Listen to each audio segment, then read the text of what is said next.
Hello students, आपका स्वागत है इस चैनल पे। और हम आईएससी में जो क्लास 11th है उसमें हम एक मैथमेटिक्स का चैप्टर है अर्थमेटिक प्रोग्रेशन, हम उसके बारे में बात करने वाले हैं और ज्योमेट्रिक प्रोग्रेशन के बारे में भी बात करेंगे।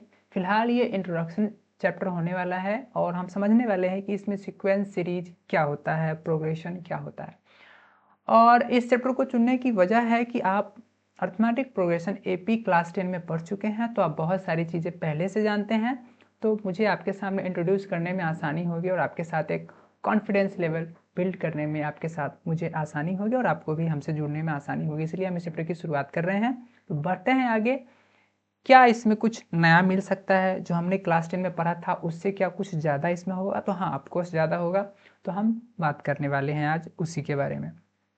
ठीक है, तो फिलहाल ये मेरा इंट्रोडक्शन चैप्टर होने वाला है कि अर्थमेटिक प्रोग्रेशन क्या है, ज्योमेट्रिक प्रोग्रेशन क्या है, फिर हम उसके बारे में डिस्कस करेंगे आगे। तो जानते हैं कि प्रोग्रेशन क्या है। ठीक है, सबसे पहले समझते हैं कि प्रोग्रेशन क्या है। ओके,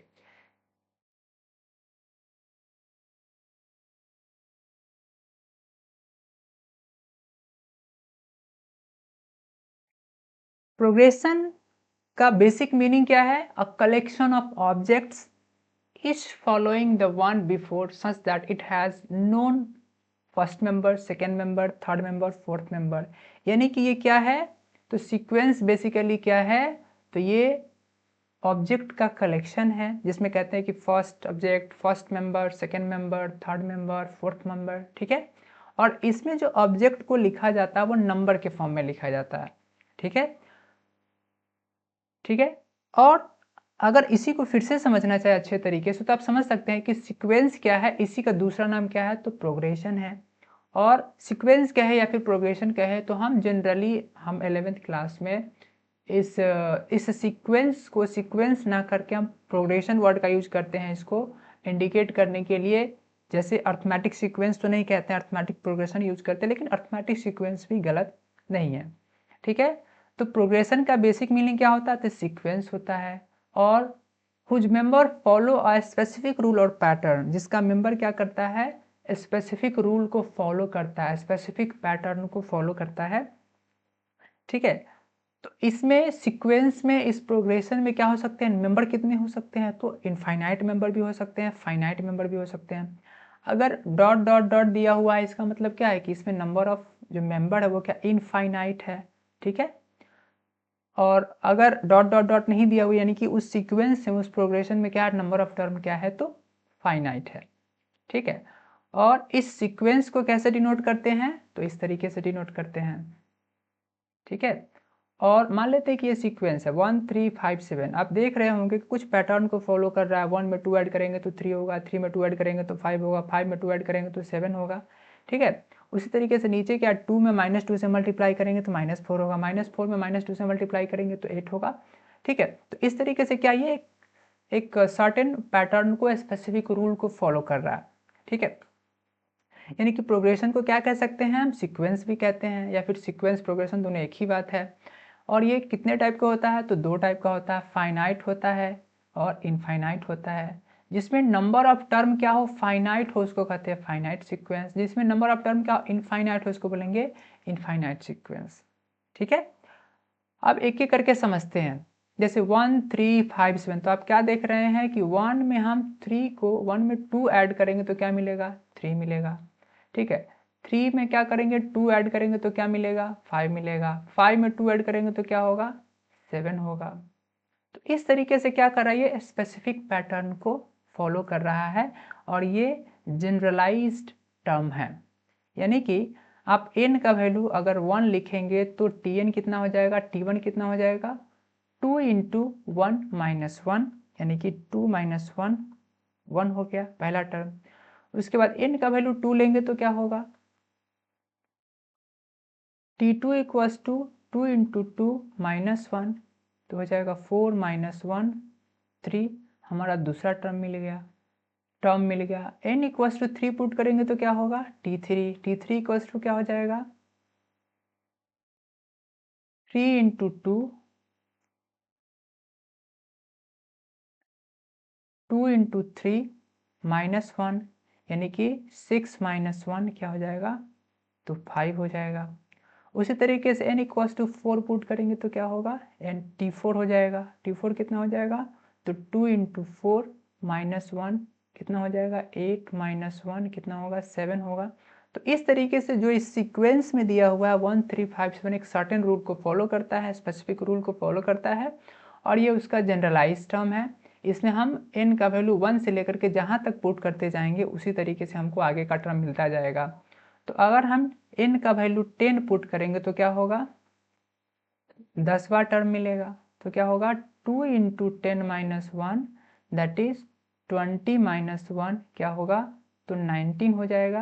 यानी कि आगे बढ़ते बढ़ते बढ़ते बढ़ते जो 10वां टर्म होगा वो क्या होगा, 19 होगा। ये क्या है, 10वां टर्म है। उसी तरीके से nवां टर्म क्या हो जाएगा, तो tn हो जाएगा। तो n का वैल्यू आप कुछ भी ले सकते हैं। अगर 100वां टर्म निकालना चाहते हैं तो n का वैल्यू 100 ले सकते हैं आप, 100th टर्म निकल जाएगा। ठीक है, तो ये क्या कर रहा है, ऐड करने पे अगला टर्म आ रहा है। ठीक है, उसी तरीके से अगर उल्टा इसका हो जाए, जैसे हो जाए पहले हो जाए 98, फिर हो जाए 96, फिर हो जाए 94, फिर हो जाए 92, तो इसमें क्या हो रहा है, 2 सब्ट्रैक्ट हो रहा है, 2 घटते जा रहा है। तो स्पेसिफिक रूल को तो ये भी फॉलो कर रहा है। ठीक है, ये भी स्पेसिफिक रूल को फॉलो कर रहा है। तो ऐड करने पे आगे का टर्म आए या फिर सब्ट्रैक्ट करने पे आए, दोनों ही केस में दोनों ही सीक्वेंस को क्या कहते हैं, तो हम कहते हैं अर्थमेटिक प्रोग्रेशन कहते हैं। यानी कि the difference between any term and the preceding term is same, then we say that sequence is arithmetic sequence. तो आप देख रहे हैं कि कोई भी टर्म आप ले लीजिए, उसके पीछे वाले टर्म का डिफरेंस कीजिएगा तो सेम होगा। यहाँ पर क्या होगा, 96 माइनस 98 कीजिएगा तो क्या होगा, -2 होगा। 94 माइनस 96 कीजिएगा तो क्या होगा, -2 होगा। तो इस तरीके से आप बहुत सारे टर्म निकाल सकते हैं। तो यहाँ भी हम क्या देख रहे हैं, कोई भी टर्म ले लीजिए और प्रीसीडिंग टर्म ले लीजिए, उसका डिफरेंस क्या होगा, तो सेम होगा। इसलिए क्या है कि दो टर्म का difference, the difference between any term and the preceding term, यानी कि उसके पहले वाले टर्म का डिफरेंस अगर हमेशा सेम होता है तो हम कहते हैं कि वो सीक्वेंस, वो प्रोग्रेशन क्या है, तो अर्थमेटिक प्रोग्रेशन है। ठीक है, उसी तरीके से बात करें, यहाँ हम क्या देख रहे हैं, 2 में आप -2 से मल्टीप्लाई करेंगे तो कितना होगा, -4 होगा। -4 में आप फिर -2 से मल्टीप्लाई करेंगे तो कितना होगा, माइनस माइनस प्लस, 4 2 जा 8, फिर 8 में क्या करेंगे, -2 से मल्टीप्लाई करेंगे तो कितना होगा, तो -16 होगा। तो हम क्या देख रहे हैं इसमें, पहले टर्म में मल्टीप्लाई करने से कुछ समथिंग मल्टीप्लाई करने से नेक्स्ट टर्म मिलता है, और ऐसा हर टर्म के साथ हो रहा है। यानी कि ये स्पेसिफिक रूल को फॉलो कर रहा है। यानी कि ये जो रेशियो हो, रेशियो किसका, any term and the preceding term. हमने अर्थमेटिक प्रोग्रेशन में क्या जाना कि difference between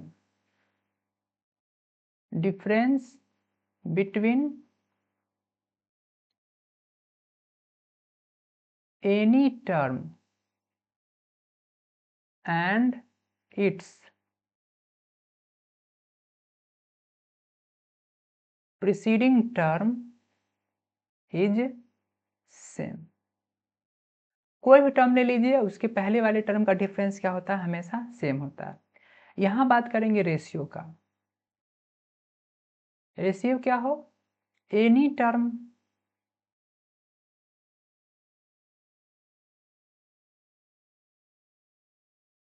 and preceding term.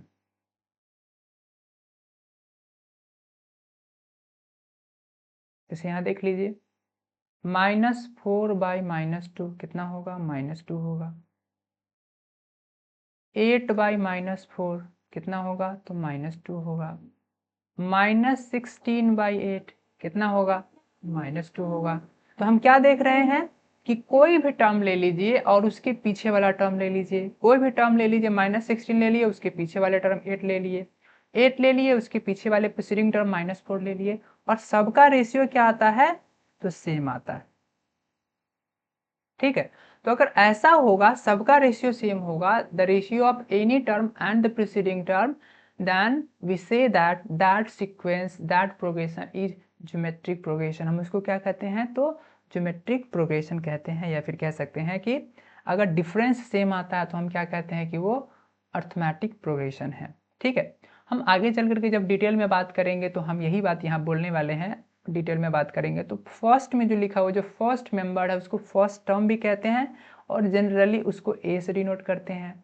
जो डिफरेंस है सबका सेम है, सबका 2 डिफरेंस है ना, तो इसको क्या कहते हैं कि 3-1 कहिए, या फिर 5-3 कहिए, या फिर 7-5, सब का सब क्या है, तो सेम है, और इसी को कहते हैं डिफरेंस.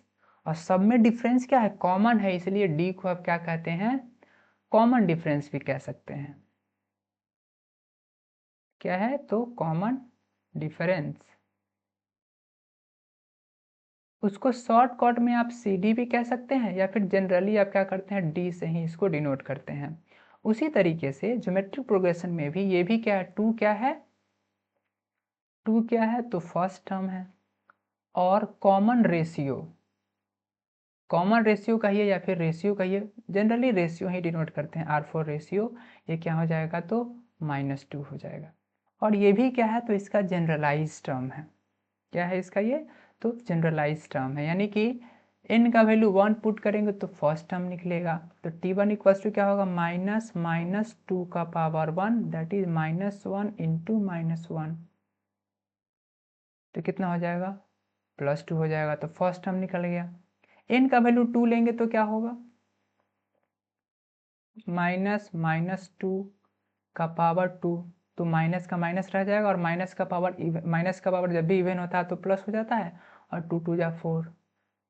उसी तरीके से n का वैल्यू 3 लेंगे तो क्या होगा, t3, तो क्या होगा, -2 का पावर 3, तो क्या हो जाएगा ये माइनस, और -2 का पावर 3 करेंगे तो 2 का पावर 3 8 हो गया, और माइनस का पावर जब करते हैं 3 टाइम्स ऑड टाइम्स तो माइनस ही रह जाता है, तो हो गया 8.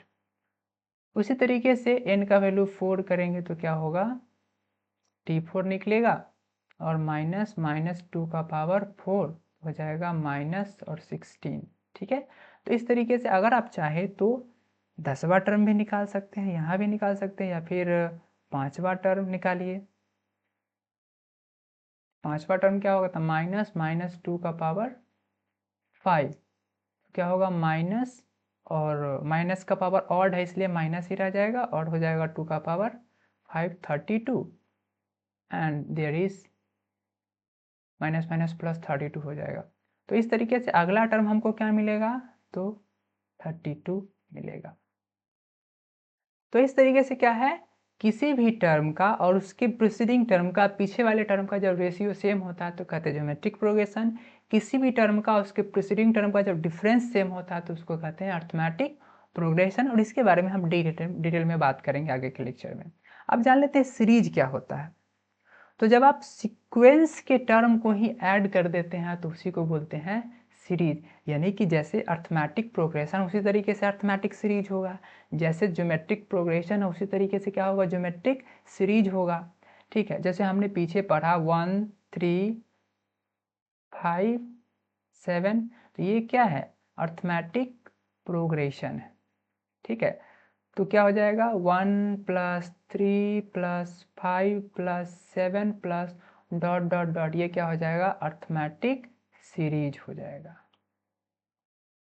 उसी तरीके से 2 - 4 8 - 16, ये सारे के सारे क्या है, तो ज्योमेट्रिक प्रोग्रेशन है.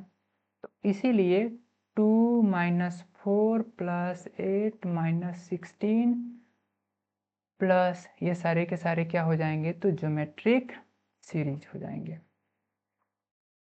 फिर वही बात कि arithmetic sequence, arithmetic series, arithmetic progression अगर फाइनाइट है तो अर्थमेटिक जो सीरीज बनेगा वो भी क्या होगा, फाइनाइट होगा. अगर अर्थमेटिक प्रोग्रेशन अगर इनफाइनाइट है तो अर्थमेटिक सीरीज भी क्या हो जाएगा, वो इनफाइनाइट हो जाएगा. तो इस तरीके से सीरीज भी फाइनाइट होता है और इनफाइनाइट होता है. सिमिलरली ज्योमेट्रिक प्रोग्रेशन अगर फाइनाइट है तो ज्योमेट्रिक सीरीज जो बनेगा उसके कोरस्पॉन्डिंग में वो भी क्या होगा, फाइनाइट होगा. इनफाइनाइट है तो क्या हो, ये भी इनफाइनाइट होगा. ठीक है, अब हम क्वेश्चन पे बात कर लेते हैं। Right first term of the sequence given by the rule and obtain the corresponding series, यानी कि आपके पास जनरल रूल दिया हुआ है तो आपको फर्स्ट 5 टर्म निकालना है। ठीक है, तो फर्स्ट 5 टर्म कैसे निकालेंगे?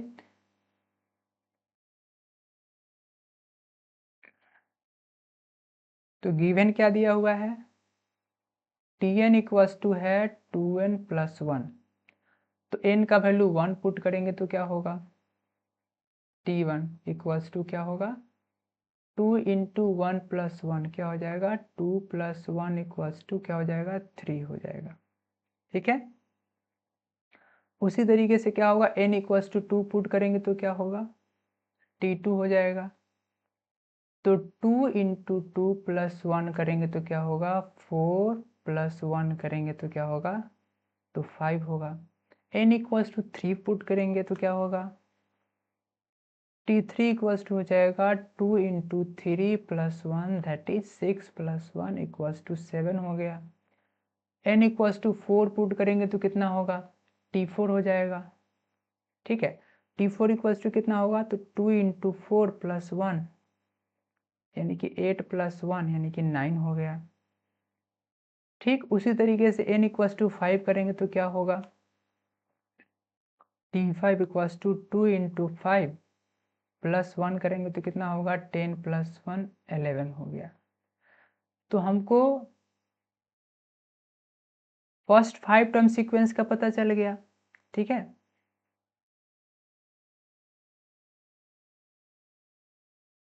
तो 10 AP R, AP क्या हो गया?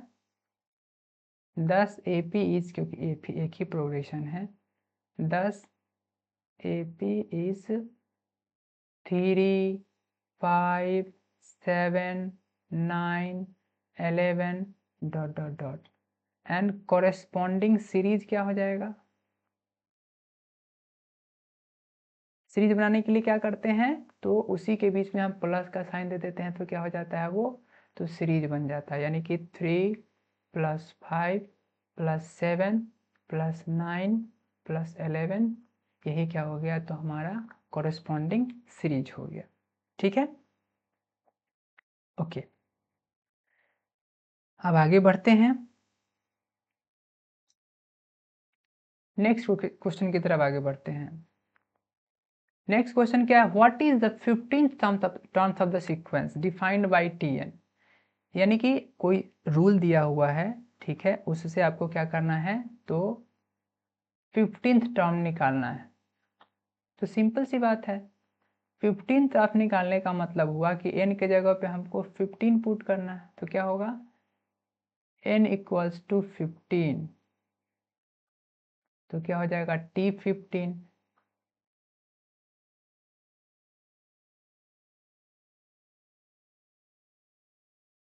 T15 इक्वल्स टू कितना हो जाएगा? 1/2 इंटू 15 प्लस 1 यानी कि 1/30 प्लस 1 इक्वल्स टू 1/31।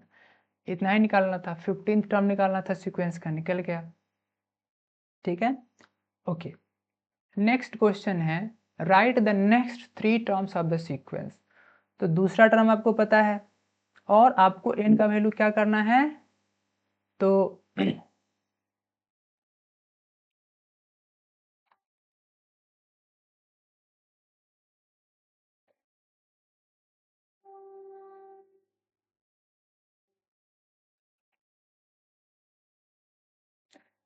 ठीक है, तो इसमें n का वैल्यू आपको क्या लेना है? 3 लेना है, या 3 से बड़ा लेना है, क्योंकि 2 नहीं ले सकते क्योंकि 2 तो निकाला हुआ है ही।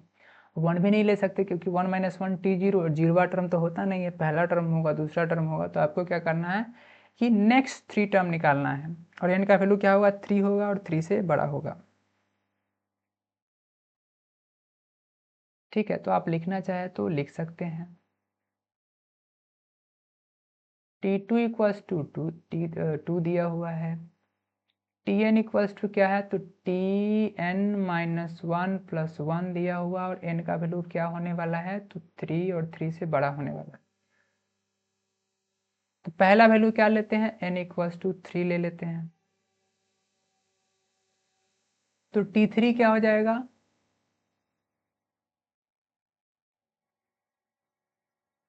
यानी कि T2 प्लस 1, और T2 का वैल्यू तो हमको पहले से पता है। आपको समझ में आ गया होगा कि T2 का वैल्यू क्यों दिया हुआ था। ओके, n इक्वल्स टू 4 ले लेते हैं। तो T4 कितना हो जाएगा, यानी कि T4 माइनस 1 प्लस 1, यानी कि T3 प्लस 1। तो T3 का वैल्यू कितना हो गया, हम निकाल चुके हैं अभी अभी, 5 हो गया। 5 प्लस 1 कितना हो जाएगा, 6 हो जाएगा। उसी तरीके से T5, तो T5 कितना हो जाएगा, T5 माइनस 1 प्लस 1, यानी कि T4 plus 1 equals to 6 plus 1 equals to 7। तो नेक्स्ट 3 टर्म चाहिए, और हमने क्या किया कि नेक्स्ट 3 टर्म हमने इसे कंप्लीट कर लिया। ठीक है, अब नेक्स्ट क्वेश्चन की तरफ बढ़ते हैं। इसी तरीके से अगर 4 टर्म कहता तो हम 6 भी ले लेते, ताकि हम उसके बाद का 2 के बाद का तीसरा टर्म, चौथा टर्म, पांचवा टर्म, हमने नेक्स्ट 3 टर्म हमने निकालने के लिए कहा था, और हमने इसको निकाल लिया, फाइंड कर लिया। अब है the Fibonacci sequence is defined by, एक मैथमेटिशियन था फिबोनाची, जिसने एक रूल दिया था, इसी तरह के सीक्वेंस दिया था। तो हम उसके अकॉर्डिंग बात कर लेते हैं कि if Tn plus 1 equals to k Tn है, तो आपको फाइंड करना है k का वैल्यू। तो n के 1 2 3 4, यानी कि चारों वैल्यू के लिए आपको k का वैल्यू निकालना है। तो चारों वैल्यू के लिए k का वैल्यू निकालने का मतलब क्या हुआ, यानी कि आपको सबका वैल्यू पता होना चाहिए। ठीक है, तो ऐसा कर लेते हैं कि इसमें हम देख लेते हैं। तो क्या दिया हुआ है, T1 equals to T2 equals to 1 दिया हुआ है। Tn इक्वल्स टू क्या दिया हुआ है, Tn minus 1 plus Tn minus 2, जहाँ n का वैल्यू क्या होने वाला है, तो 2 से बड़ा होने वाला है। क्यों, क्योंकि n का वैल्यू 2 लेंगे तो क्या होगा, 2 माइनस 2 0, T0 टर्म, जीरोवा टर्म तो होता नहीं है, फर्स्ट टर्म होता है, सेकेंड टर्म होता है। इसीलिए यहाँ पे क्या करना है, n का वैल्यू 2 से बड़ा लेना है। ठीक है, तो n का वैल्यू क्या करेंगे, यहाँ पर तो हम n का वैल्यू वैसे भी हमको पता है, n का वैल्यू T1 T2 तो हमको वैसे भी पता है, तो हमको तो T3 से ही निकालना है। ठीक है, T3 का वैल्यू हमको चाहिए। ठीक है, तो ऐसा करते हैं, हम T2 निकालने की कोशिश करते हैं। तो क्या हो जाएगा, T2 कितना हो जाएगा, T2 निकालेंगे तो क्या होगा, T2 नहीं निकाल सकते, T3 से निकालना पड़ेगा, क्योंकि T2 तो निकला हुआ है।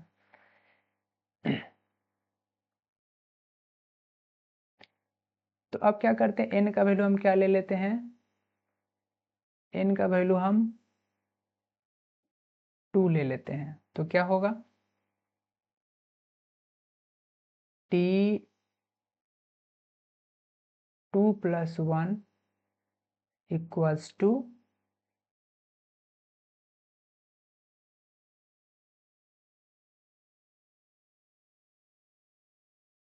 इस फॉर्मूला में पुट करना तो 3 लेना पड़ेगा। चलिए 3 ले लेते हैं। तो क्या होगा, T3 इक्वल्स टू क्या हो जाएगा, T3 minus 1 plus T3 minus 2, यानी कि क्या हो जाएगा, ये T2 प्लस T1 हो जाएगा। ठीक है, 3 माइनस 1 2 हो जाएगा, 3 माइनस 2 1 हो गया, और दोनों का वैल्यू हमको पता है, 1 प्लस 1 कितना हो जाएगा, तो 2 हो जाएगा। अब क्या करते हैं, n का वैल्यू 4 ले लेते हैं। तो 4 लेंगे तो क्या हो जाएगा, T4 हो जाएगा। तो T4 होगा तो क्या होगा, T4 minus 1 plus T4 minus 2, तो कितना हो जाएगा, T3 प्लस T2 हो गया। ठीक है, T3 plus T3 plus T2, T3 का वैल्यू हमारे पास कितना है, तो T3 का वैल्यू अभी हमने 2 निकालना है, और T2 का वैल्यू 1 तो हमको पता ही है, तो कितना हो जाएगा, तो 3 हो जाएगा। उसी तरीके से n का वैल्यू 5 ले लेते हैं। ठीक है, तो T5 चाहिए हमको। तो T5 कितना हो जाएगा, T5 minus 1 plus T5 minus 2, यानी कि इतना हो गया T4 प्लस T3 हो गया। और T4 का वैल्यू हमको पता है 3 है, और T3 का वैल्यू हमको पता है कि ये 2 है। ठीक है, तो इस तरीके से हमको ये मिल गया। ठीक है, ओके। तो हमको n का वैल्यू 1 2 3 4 तक चाहिए था, और हमको मिल गया, क्योंकि वैसे भी n का वैल्यू 4 लेंगे तो यहाँ क्या हो जाएगा, 5 हो जाएगा, T5 हो जाएगा। तो इस तरीके से हमको लगभग सारे वैल्यू जितने भी हमको चाहिए पता है, क्योंकि n का वैल्यू 4 लेंगे तो क्या होगा, यहाँ n प्लस 4 प्लस 1 T5 हो जाएगा। तो T5 तो हमको पता है, T4 भी पता है, T3 भी पता है। ठीक है, तो इस तरीके से हम आगे काम कर सकते हैं। ठीक है, ओके। अब आप देख लेते हैं कि इफ n का वैल्यू 1 होगा तो क्या होगा। तो वैसे हमको क्या पता है पहले से,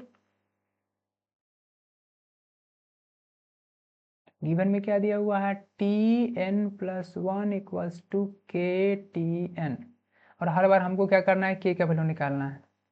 तो if n equals to 1, n equals to 1 होगा तो क्या होगा, T1 plus 1 equals to K1 KT1, यानी कि T2 इक्वल्स टू क्या हो जाएगा, KT1। अब k का वैल्यू कितना हो जाएगा, तो T2 बटा हो जाएगा T1, और T2 का वैल्यू कितना है, 1 है, T1 का वैल्यू कितना 1 है, तो क्या हो गया, 1 हो गया। ठीक है, तो उसी तरीके से हम n का वैल्यू 2 लेंगे, n का वैल्यू 2 लेंगे तो क्या होगा, T2 plus 1 equals to KT2, तो क्या होगा, T3 इक्वल्स टू KT2, तो k इक्वल्स टू क्या हो जाएगा, T3 बाई T2 हो जाएगा। और T3 का वैल्यू हमको पता है, T3 का वैल्यू 2 हमको पता है, बटा 1 क्या हो गया, तो 2 हो गया। ठीक है, और इसी तरीके से 1 2 हो गया, अब 3 ले लेते हैं। तो इफ n इक्वल्स टू 3 ले लेते हैं तो क्या हो जाएगा, T3 plus 1 equals to K T2 हो जाएगा, तो क्या हो जाएगा, T4 इक्वल्स टू हो जाएगा K T2, और इसी तरीके से k का वैल्यू कितना हो जाएगा, तो T4 बाई T2, और T4 का वैल्यू हमको पता है, T4 का वैल्यू कितना है, तो T4 का वैल्यू है 3 है, और T2 का वैल्यू कितना है, तो 1 है। ओके, सॉरी यहाँ 3 होगा,